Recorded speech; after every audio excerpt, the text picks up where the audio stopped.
Les pastilles de la SAC existent, ça fait plus de 10 ans.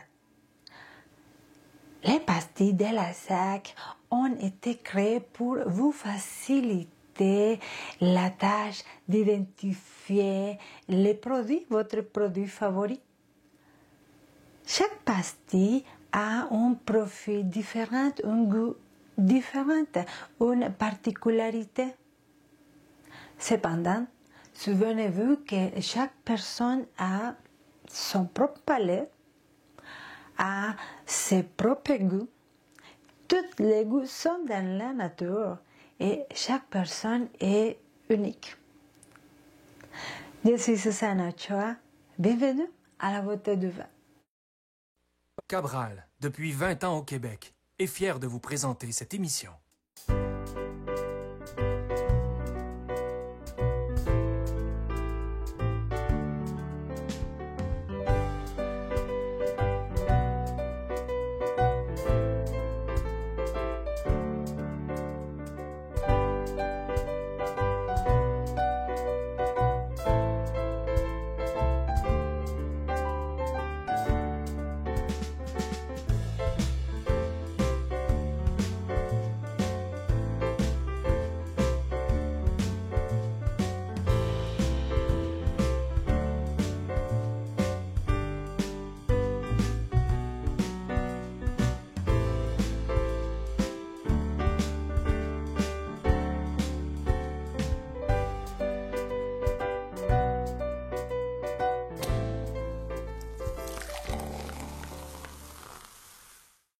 La semaine passée, nous avons commencé à parler des pastilles de la SAC et nous avons commencé avec les vins blancs.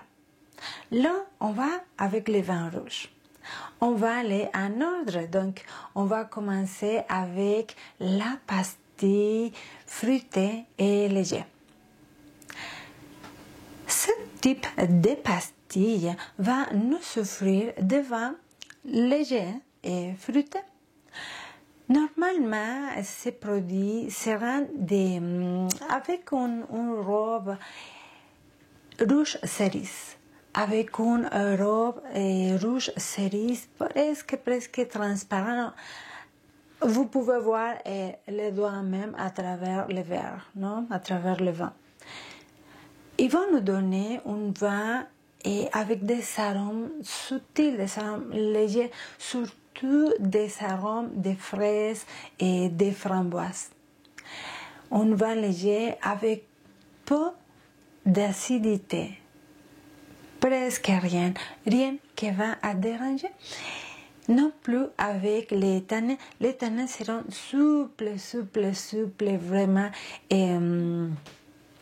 digestes, vraiment souples. Et vous ne pouvez pas les sentir même. La pastille de vin fruité et léger va nous offrir des vins de consommation rapide. Un bon exemple, c'est un vin élaboré avec les cépages gamay. Les cépages gamay, c'est va nous donner un vin qu'on doit boire avant 200.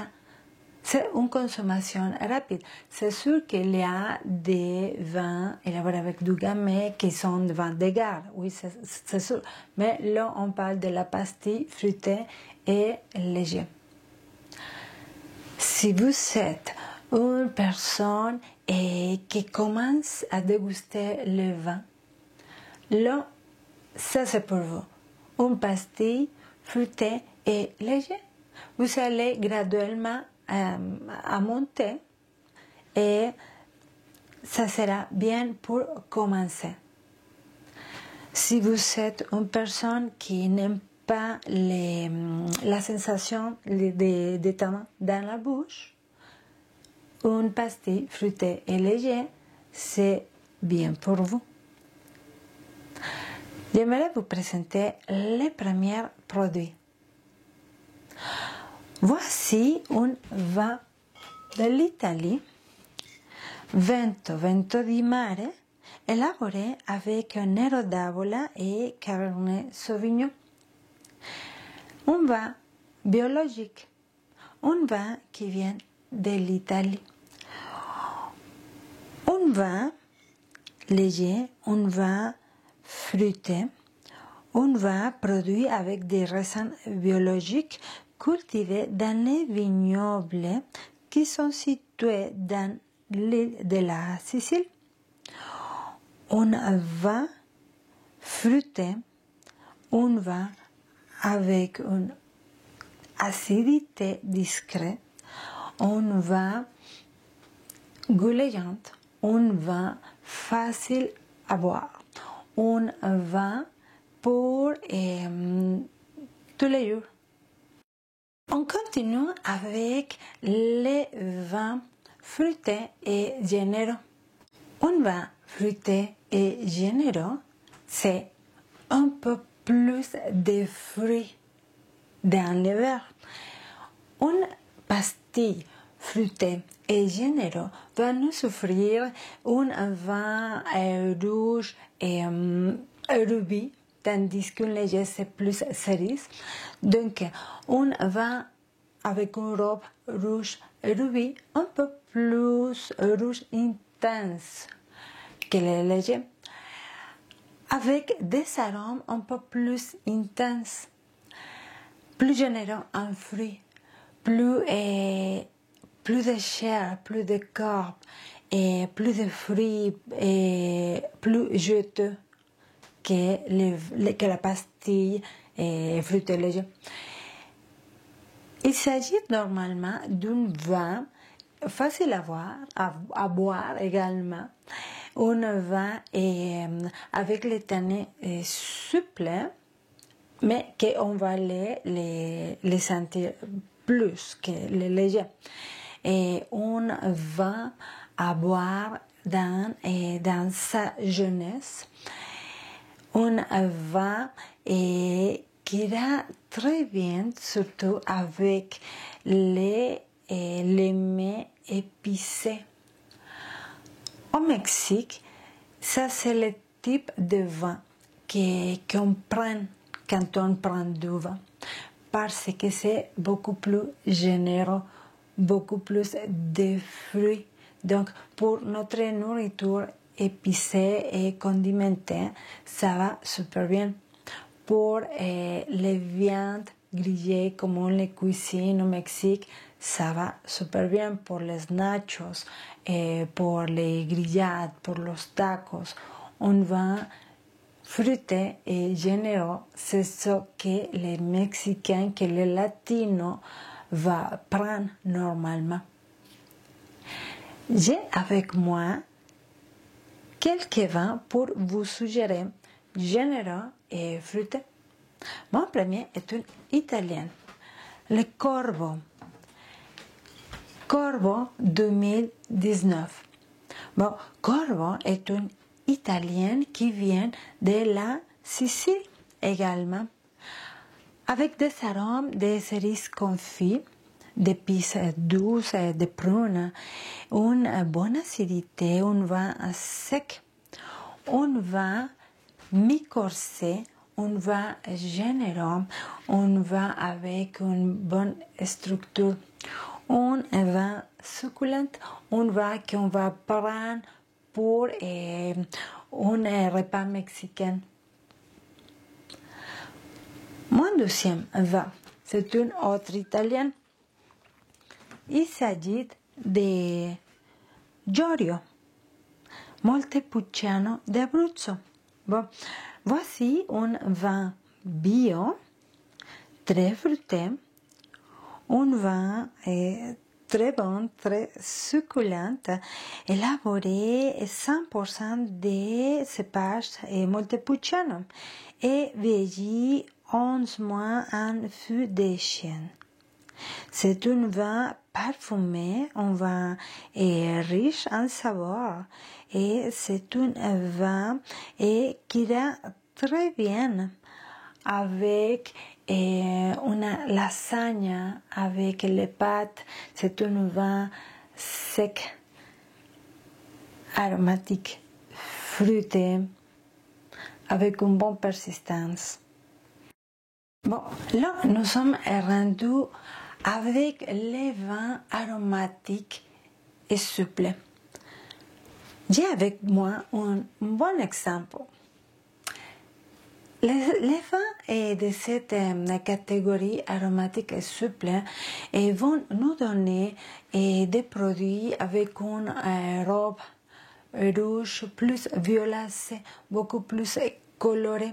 Donc, souvenez-vous, les vins légers, fruités légers, c'est rouge et cerise, pâle.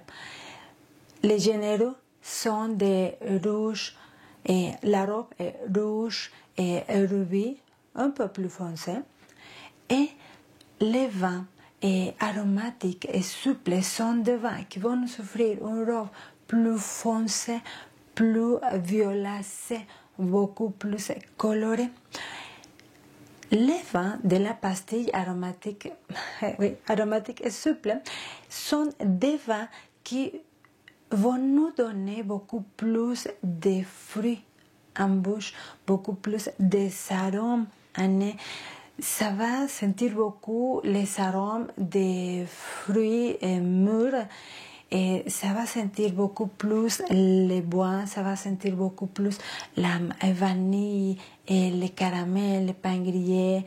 Et il y a des notes de torréfaction telles que le chocolat, le café, le cacao.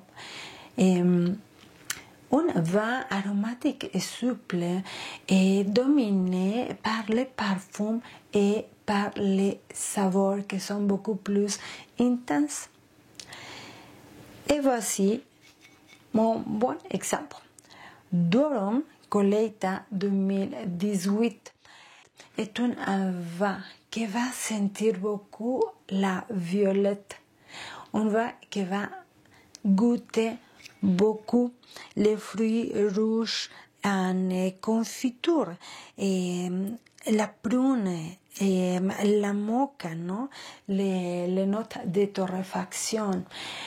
Un vin sec avec une bonne persistance, un vin généreux, boisé, corsé, élaboré avec la Touriga nationale, la Touriga franca et la Tinta Roriz.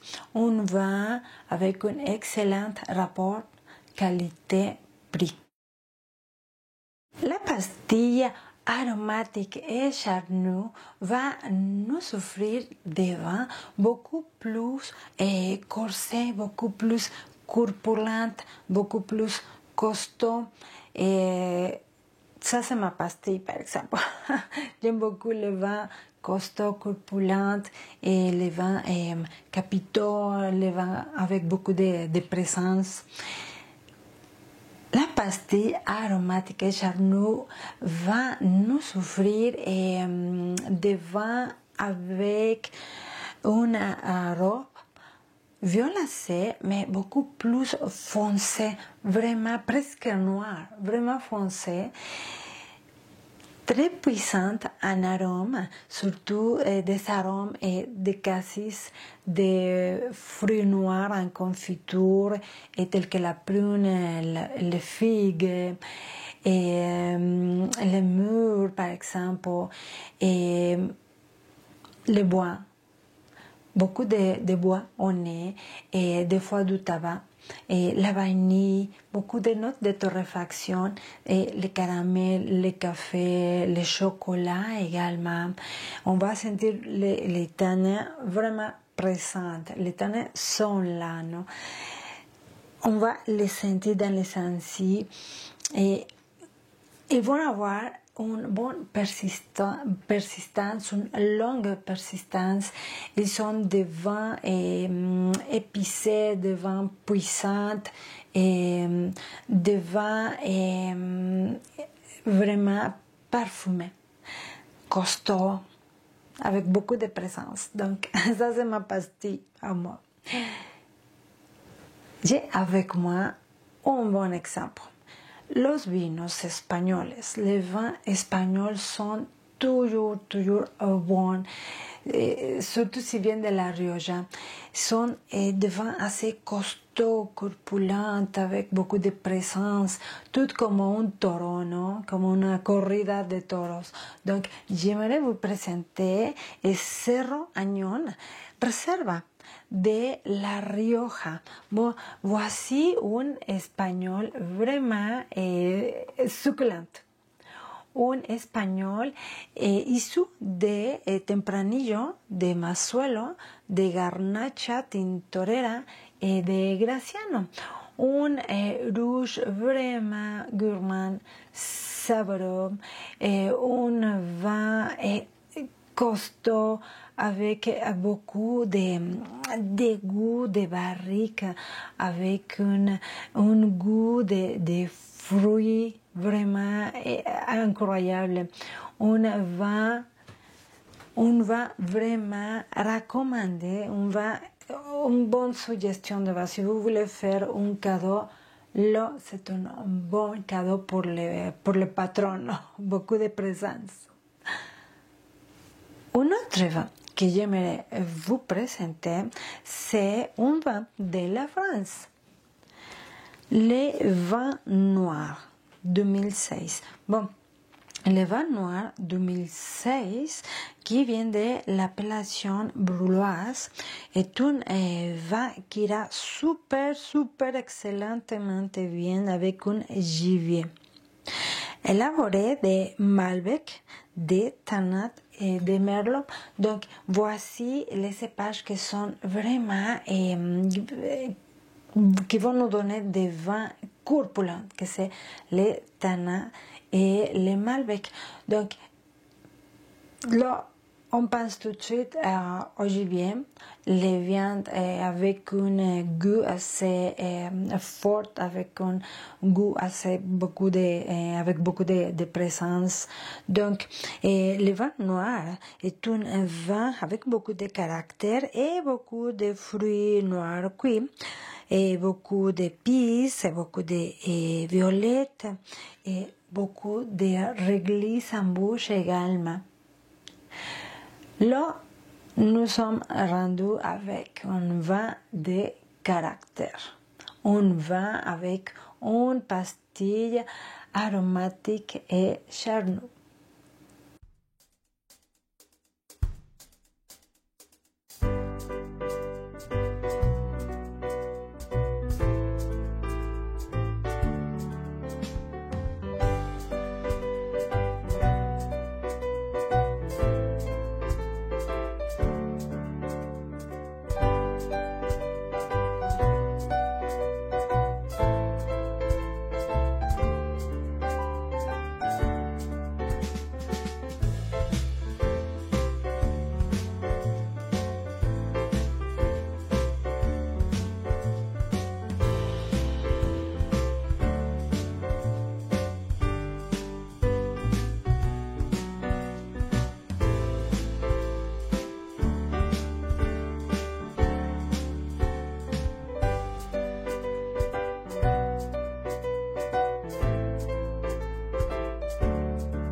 Si jamais vous assistez à une célébration et vous trouvez votre vin avec une robe et graine, une couleur brique, Peut-être que vous êtes devant un vin qui a commencé une déclination. Peut-être un vin qui a 10 ans, 20 ans, 25 ans. On va qui va sentir beaucoup les dates. On va qui va développer ou exprimer des arômes balsamiques, des arômes de cire, des arômes de résine, mais surtout des dates. On va parfumer, mais pas puissant dans les arômes. On va corser, on va qui commence à avoir les tanins plus souples. On va qui peut-être vous pouvez penser que c'est très âgé. Attention, parce que si c'est un vin âgé, très âgé, chanceuse, vous avez la chance. Mais ça se peut que ce soit un Amarone que ça fait 30 ans qui est dans la bouteille et vous pouvez avoir une belle surprise. Peut-être que c'est un vin que vous pensez, non, je n'ai pas le goût parce que les arômes, ça sent pas beaucoup de fruits, c'est normal. C'est normal que ça va sentir les dattes, que ça va sentir la cire, que ça va sentir les arômes balsamiques, mais je vous invite fortement à les goûter. Il n'y a rien que les goûter pour savoir, pour découvrir les belles surprises qui sont là.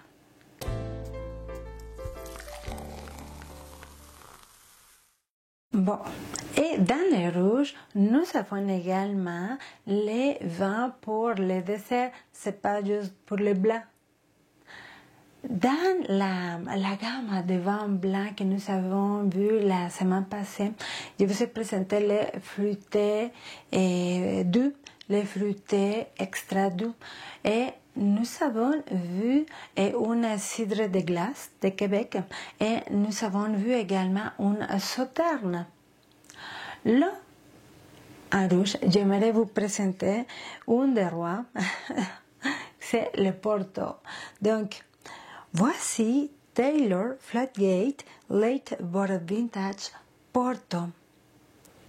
Vous pouvez trouver la millésime 2016-2017 dans la succursale d'alcool et c'est vraiment succulente, delicioso, exquisito. Ce Porto peut bien aller et avec un repas. Imaginez-vous que quand je cuisine el chorizo picante ou tacos de bistec picante, et puis on le prend, c'est vraiment incroyable. Le saveur, l'explosion qu'on a, c'est incroyable. Et vous pouvez le prendre également avec une tarte au poire par exemple, un gâteau au fromage et un foie gras, un fromage bleu.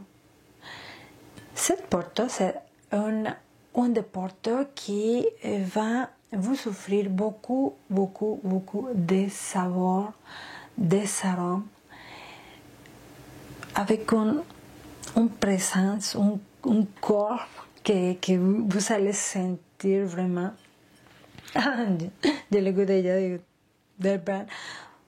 Donc, Taylor Flatgate Late Bottle Vintage Porto pour le dessert. Un vin succulent. Si bien nous avons les pastilles qui sont rondes pour nous orienter, pour nous aider, pour nous faciliter la tâche de sélectionner nos produits, Pour les spirituaux, il existe également les pastilles, sauf qu'ils sont longs, comme si c'était un collant, une étiquette. Pour les spirituaux, si on commence avec un spiritueux léger et floral, on va découvrir des arômes délicats de fleurs et de fruits, comme un brandy par exemple. Une autre pastille de spiritueux est la mi-corset fruité. Là, ici, on va trouver un spiritueux qui va dégager des arômes de poire, de pommes, de agrumes, de pêche, bref, de fruits blancs. Et un calvados, c'est un bon exemple. Pour la pastille longue, mi-corset et fruitée, on va trouver des arômes de vanille, d'épices douces, de fruits rouges et on va trouver un bon côté boisé comme dans un cognac.